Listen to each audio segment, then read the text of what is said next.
There are tens of thousands of Sinwars in Gaza and tens of thousands of Sinwars in the West Bank. When Sayyid Hassan Nasrallah was assassinated, I came on television and said, nothing will happen. He will only grow more popular. Hezbollah will become more popular and the resistance will grow stronger.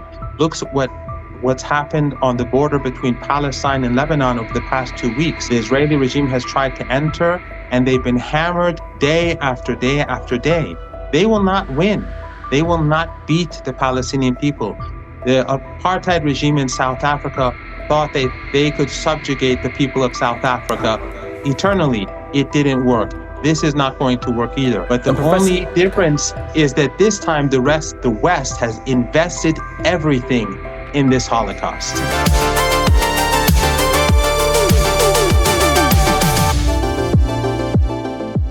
Professor Meirandy, thanks so much for making the time to speak with us today. Still waiting for confirmation. As you will have seen, the reports suggest the Israelis are looking at whether or not they have killed Yahya Sinwar. What is your reaction to that news if it proves proven to be true? It really won't make any difference at all. The resistance will continue. The Palestinian people have made a decision. They will no longer be accepting a status of inferior human beings in the land of Palestine. They won't accept ethno-supremacism. They've risen up, and the people of the region are rising up. I was in Beirut when Sayyid Hassan Nasrallah was martyred by the Israelis. I was 1,000 meters away from there. After 2 or 3 days, we saw nothing happen. The people in Lebanon became more resilient. They became more firm in their commitment to defeat what we see as a genocidal regime. We just saw a couple of days ago children burning alive in a tent amidst the indifference of the West, which continues to fund this genocidal army. So Yahya Sinwar may be a martyr for the cause, but the cause will continue. We saw that in South Africa during apartheid. We saw that across the global South during the years and decades and centuries of liberation.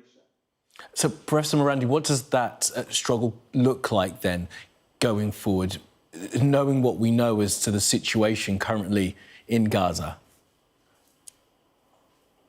In the West, it is claimed that people have to have equal rights, and that people of all races and ethnicities and religions are equal before the law. The Palestinian people have been subjugated for well over 75 years. They are treated as subhuman. Genocide is carried out against them.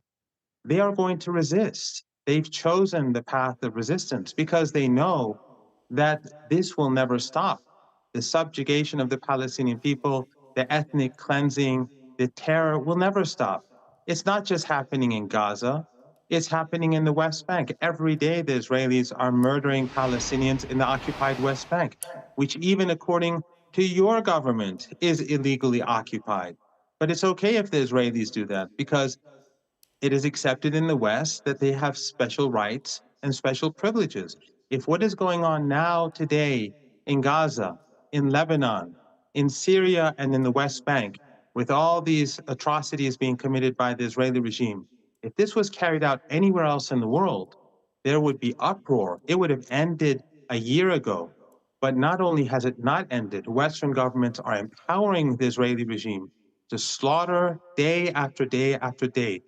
The video of the burning of the children 2-3 days ago will live forever in the minds of people across the world. And they will remember this not as an Israeli crime, but as a crime committed by the entire West.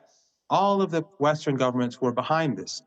So what else do you expect of the Palestinian people but to resist? What else do you expect of the Lebanese people but resistance? They are considered as Amalek. They have been described as Amalek time after time after time. The Israeli regime can cut off water, food, medicine, and the West will say nothing. They can pound buildings with... Okay. Professor Mierendi, we've heard a lot from you at that point. Now, look, as you'll know, the question of genocide is rejected by the Israeli government, and as you well know that, and it is before the International Court. And you will have also seen, I'm sure, yesterday, the challenge to the Israelis at the United Nations from the United States and from the UK, demanding that more aid be allowed in and there is an end to the fighting, a ceasefire and the release of hostages. What more do you want to see the West doing to try and bring about an end to the violence in the region? People see genocide. They know what is genocide. We've been watching it for well over a year.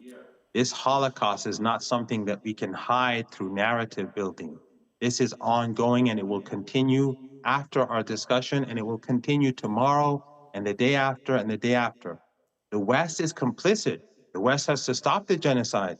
They could stop it tomorrow. One phone call from Biden would stop the genocide.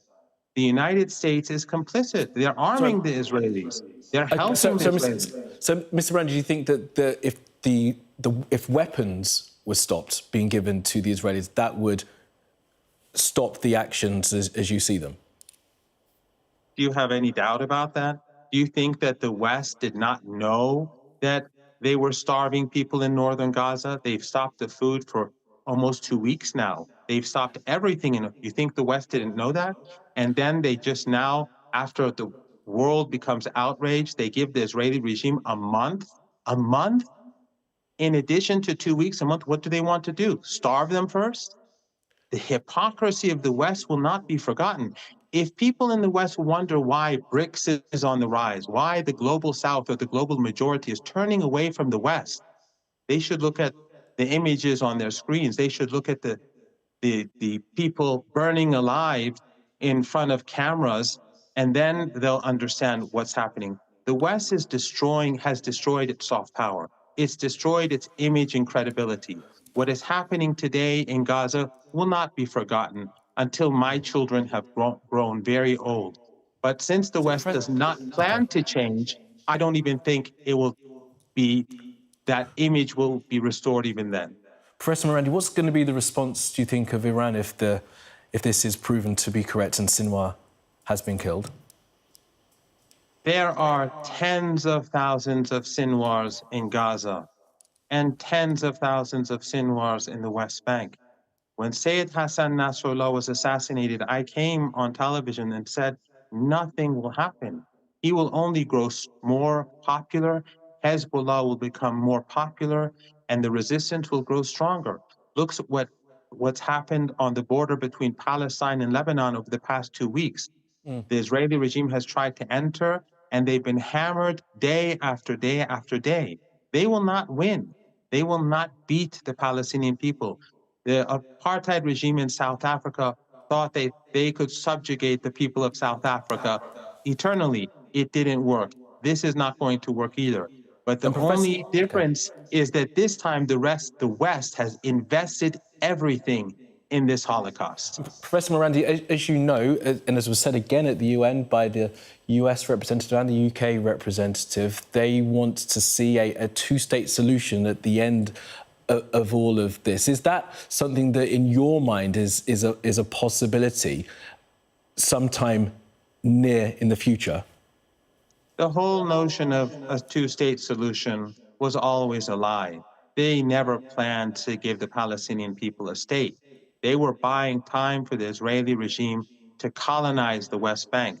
The land grab goes on as we speak. As we speak right now, they are taking more and more land of the Palestinian in the West Bank, and Western embassies will do nothing about it. Western governments will do nothing about it. Western media will not report it. Professor, so you think that all of those words said by the UN, all of those words said by politicians in this country, in Europe and in the United States, it's all just lies. They don't actually want to see a two-state solution, and the state of Israel and the Palestinian state living side by side in peace. You don't think any of that is true for those people who say that continually? As you know, it's a continual argument that is made by those who want to see an end to the violence in the region. You can divide them into two groups. One are those who are naive, who want to believe that one day the Israelis are going to see the light and give the Palestinian people a state. And then there are those who are cynical, and they're the ones who are with the real power, who never have had any intention to force the Israeli regime to give them a two-state, to create a two-state solution. But more importantly is the fact that there should only be one state where all human people or human beings are equal. Is that something so impossible to imagine in the West? So it's like saying in apartheid South Africa, you can have 1/3 of the South Africa for the white supremacists and give 2/3 or 1/3 to the majority. Would anyone accept that as a moral solution? The argument that we put forward and the resistance and the axis of resistance puts forward is that all people in Palestine are equal human beings and they have to have equal rights, Jews, Christians, and Muslims. But in the West, that is outrageous. Professor Mيرندا, so that's all people living in one state under one government. Is that your suggestion? Yes, the people of that land deserve to stay on their land. You have millions of people living as refugees in Lebanon, and even now they're being pounded by the Israeli regime. Palestinians, you have millions in Jordan, you have millions in Syria, and the Israelis are bombing Syria regularly You have millions too. of Jewish people living in Israel. So what is the problem with having people living with equal rights in the land? Why should we accept a law or a state where one ethnicity is supreme and other ethnicities are subordinate? The West pretends that it is against this, but this is exactly what the West is trying to preserve. This is what the West wants to happen and to continue to happen, to exist in our part of the world. A supremacist regime where one group of people have rights and the other group of people are Amalek. They are subhuman. They have no soul. They are unworthy. And that is why they can burn people alive like this. Okay. Professor Mيrnda, does the Iranian state still want the destruction of Israel? The Iranian state wants an end to the apartheid regime, the dismantling of the racist, ethno-supremacist regime. If you want to call it the destruction of Israel or the dismantling of Israel, that's fine. It's the same as South Africa. If you call it the destruction of apartheid South Africa or the dismantling of apartheid South Africa, what the Islamic Republic of Iran will continue to support across the board is one state where all people have equal rights in the land and all the Palestinian people have a right to return to their homes that have been stolen from them. Well, the South Africa example is one country that had apartheid and then another country that was completely different, South Africa that was born out of 1994. So you're saying that Iran wants the destruction of Israel and then a new Israeli state afterwards? Apartheid South Africa was a regime where white supremacists ruled over the rest of the society, which was the majority. And Desmond Tutu said when he visited Palestine that the situation in Palestine was much worse than apartheid South Africa. So if apartheid South Africa must be dismantled, apartheid in Palestine definitely must be dismantled. One state where all people are equal, not a state where they can burn children alive and nothing happens. Professor Mيrnda, thank you for joining us. Thank you.